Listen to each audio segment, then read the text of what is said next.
El Ministerio de Educación calcula que unos 158.000 niños pasan a segundo básico sin saber leer de manera fluida. Para atacar ese problema lanzaron el plan Leo Primero, que busca fomentar la lectura en los más pequeños, más bibliotecas, capacitaciones a profesores de primero básico, complementar la enseñanza con textos digitales. Todas esas son algunas de las medidas que se quieren implementar a lo largo del país, sobre todo en las regiones de Atacama, Valparaíso y la Araucanía, que es donde se concentran los menores índices en el desempeño de lectura. La ministra de Educación, Marcela Cubillos, destacó el programa como el más importante en cuanto a la calidad de educación, asegurando que si no se toman acciones inmediatas, a Chile le tomarán 20 años el alcanzar el promedio de la OCDE. Hay más de un 60% de la matrícula, o sea, alrededor de 158.000 niños que pasan cada año a segundo básico sin tener niveles adecuados de lectura. El no aprender a leer oportunamente les provoca después un retraso en los aprendizajes que cuesta mucho remontar. Por eso el presidente Sebastián Piñera nos ha pedido, como lo dije ahí, ponerle patines a todos los niños de primero básico para que aprendan a leer en primero básico, que es lo que establecen nuestras bases curriculares. Bueno, precisamente queremos conversar sobre este tema. Estamos junto a Loreto Jara, investigadora de Política Educativa de Educación 2020. Loreto, muchas gracias por acompañarnos aquí esta tarde. Gracias por la invitación. Mencionaba ahí la autoridad una cifra, 158.000 alumnos que pasan a segundo básico sin saber leer correctamente. La duda que me genera, ¿qué significa eso, que no sepan leer correctamente? ¿Cuál es el momento en el proceso escolar en que debiesen aprender a leer correctamente? ¿Qué es lo que ocurre con la situación acá en nuestro país? Sí, en teoría y en la práctica, los niños y niñas que están en primer y segundo básico debiesen estar leyendo más o menos en segundo básico, sí o sí. Es esperable que suceda en primero, ¿no? Que sepan bien las letras, formar sílabas, convertirlas en palabras, comprender textos sencillos y breves. Y eso no está sucediendo, y efectivamente lo que nos muestran, por ejemplo, los datos del CIMSE de segundo básico de 2017, es que hay solamente un 38% de niños y niñas que se encuentran en nivel adecuado, es decir, que están leyendo de manera más o menos fluida y textos para su edad. ¿Qué significa adecuado? Es decir, que se lea de manera fluida, que haya comprensión de lo que están leyendo. Un nivel de comprensión adecuado a la edad y, por supuesto, correspondiente a textos que ellos puedan comprender a los 6 o 7 años, ¿cierto? Pero que sepan ya manejar, por ejemplo, el abecedario completo, que sepan unir sílabas, que sepan armar palabras, que de la palabra pasen a una frase, de la frase, ¿cierto?, párrafitos breves, y que sepan comprender textos que sean apropiados a su contexto y a su edad. Eso pasa únicamente con un 38% de los estudiantes de segundo básico, según lo que indica el CIMSE, y claro, coincide con las cifras que entrega el gobierno respecto de esta cantidad de estudiantes en primero básico que no están sabiendo leer. Sí. Ahora, disculpa que te interrumpa, pero hay que prestar atención a la trayectoria, porque lo que está haciendo el gobierno es una buena señal diciendo ya, partamos en primero, ¿cierto? Pero el problema es un poquito más amplio, porque hoy día tenemos niños que llegan a octavo básico sin leer adecuadamente a lo que se espera para su edad, que eso ya es textos más complejos, leer de corrido, leer fluidamente. ¿Qué es lo que pasa una vez que aprenden a leer, que en los cursos superiores se percibe que no tienen el manejo más adecuado de lo que tiene que ver en lectura y comprensión de lectura? Es, como todo en educación, multifactorial y complejo, pero hay algunos elementos que tienen que ver como con temas sistémicos y otros que pasan al interior del aula. A nivel sistémico, por ejemplo, hay cursos con mucha cantidad de estudiantes, pocos profesores con pocas horas para preparar sus clases y entregar materiales adecuados a la realidad que tienen en sus cursos. Y a nivel aula, profesores que no tienen instancias de trabajo colaborativo para pensar y diseñar estrategias que sean más apropiadas a los estudiantes. O sea, para que sea más atractivo. Para que sea más atractivo. Lo digo porque además los estímulos a los que están sometidos hoy niños y adolescentes son muchos más que en el pasado. Está empezando desde el celular, el ver un video, más que detenerse a leer textos largos, porque alguien podría decir, bueno, están sometidos, están leyendo constantemente en el celular, pero son textos muy cortos. Pero están leyendo. Lo que hay que hacer es parte de los desafíos que tienen los profesores y profesoras en Chile hoy día, hacer estrategias que sean más apropiadas a los intereses, necesidades y características de los estudiantes. Si eso significa leer textos en formato digital y utilizar el celular para leer textos breves, por breves que sean, corregirlos, mejorarlos, si se trata de chats que efectivamente tienen otro lenguaje, otra forma de comunicación, adaptarlos a un contexto un poquito más formal, transformarlos en otro tipo de texto. Eso puede suceder desde efectivamente no se recomienda que niños tan pequeños como en primero y segundo básico utilicen celular o tanta pantalla, digamos, pero a medida que se avanza en niveles educativos se puede incorporar la tecnología, hacerla un aliado y como aunar esfuerzos. Efectivamente, si tú no estás aprendiendo a leer en primero o segundo básico y de ahí en adelante, eso limita tus posibilidades de desarrollar otras habilidades. Por lo tanto, apuntar al tema de la lectura es fundamental. Otras ¿sí habilidades en el sentido de que para aprender también otras materias es fundamental el poder leer.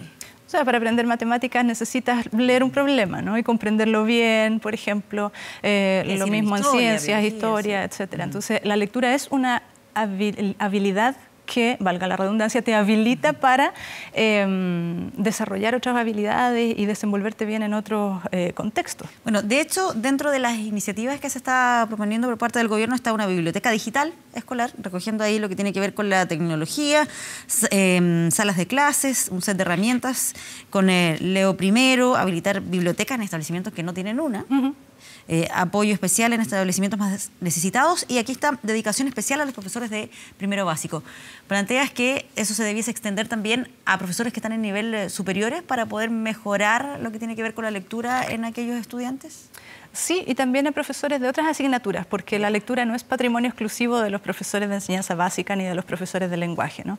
Desde cualquier asignatura se pueden establecer algunas herramientas de fomento a la lectura, pero efectivamente, si estamos hablando de primero básico, está bien, hay que generar procesos de formación continua, entregarles nuevas herramientas a los docentes, pero puede ser que no únicamente en adquisición de herramientas para la lectoescritura, sino también para el manejo de la diversidad.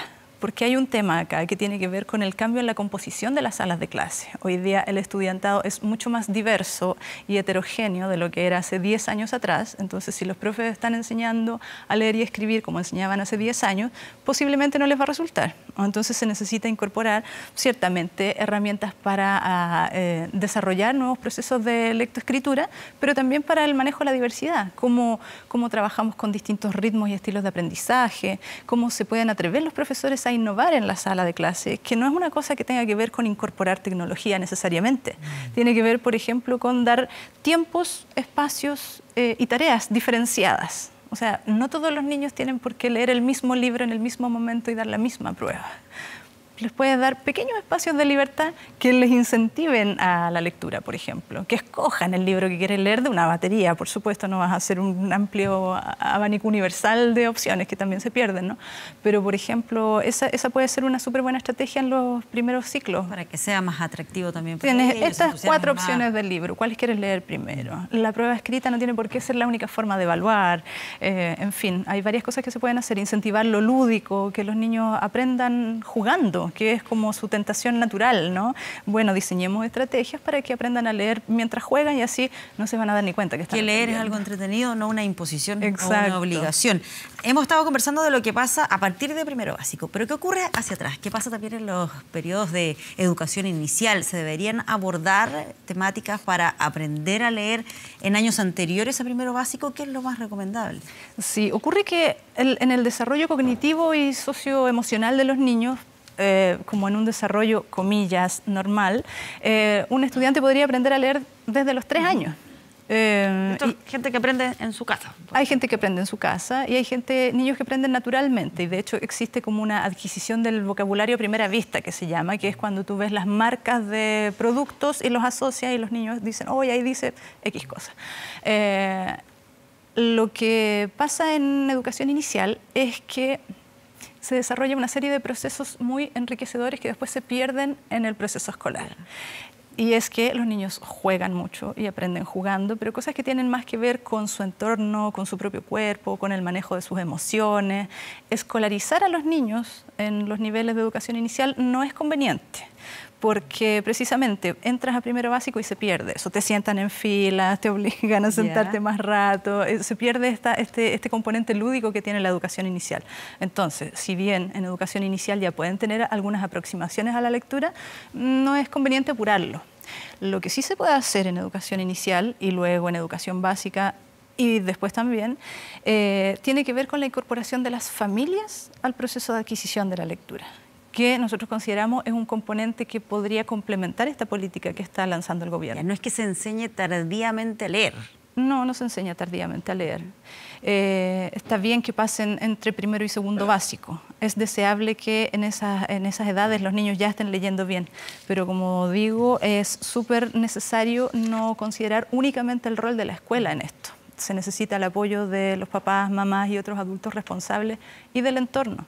Si los niños no ven en su casa ningún libro nunca, es muy difícil que adquieran naturalmente la Y en la cotidianidad le pueden ir enseñando las letras, ese tipo de cosas, me imagino que también va ayudando. Tener ambientes letrados. Y otra cosa que pasa, sobre todo en sectores de niveles socioeconómicos más bajos, tiene que ver con el habla y el acceso a recursos culturales que permitan que los estudiantes estén más cerca de un habla, comillas de nuevo, correcta.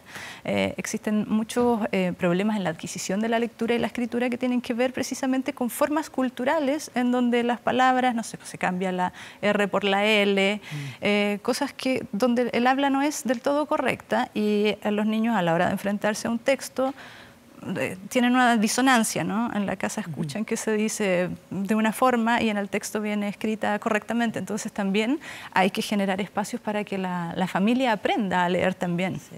En un último punto, se entregan también información respecto a nivel regional, dónde están los niveles más insuficientes en lectura. Y ahí se menciona lo que pasa en Atacama, un 31%, Valparaíso y la Araucanía, además de la región metropolitana. ¿Qué puede influir en que haya ciertas regiones en las que esta situación es más compleja? En el caso de la Araucanía, por ejemplo, una de las regiones que concentra, es la región que concentra el mayor nivel de personas en situación de pobreza multidimensional. Eso también influye. Y donde efectivamente también se concentran personas pertenecientes a pueblo mapuche, que también están en la región metropolitana. Tampoco se están considerando en la escuela las particularidades de esas culturas a la hora de enseñar, que es un tema, ¿no? Si me presentan un cuento, un texto literario o no para leer, y yo, niña, no me veo representada en ese texto, no le voy a poner ningún entusiasmo al leer. Entonces también es interesante incorporar las distintas culturas que hoy día están presentes en las salas de clase en eso. Puede pasar en la región de la Araucanía y en la metropolitana, por ejemplo, con el pueblo mapuche, hoy día con la inclusión de los estudiantes extranjeros a las salas de clase, donde también es necesario generar otra batería de instrumentos. Entonces es súper bueno que se renueven bibliotecas, por ejemplo, y que incorporen textos correspondientes y pertenecientes a otras culturas, porque es interesante ver si hay que tú te reflejes en algo al momento de leer, que te invite a cuestionarte cosas, a identificarte. Y otro de los elementos que habría que mirar respecto de por qué se concentra en estas regiones es la oferta cultural que hay también. O sea, a leer no se aprende solo leyendo, también, ¿no? Pero si te acercan la cultura, el teatro, el cine y otras manifestaciones culturales, también eso favorece una aproximación más cercana y más fluida. Loreto, muchas gracias por acompañarnos acá esta tarde y ayudarnos a colocar en contexto lo que pasa con estas cifras en materia de lectura. Gracias por la invitación, nuevamente.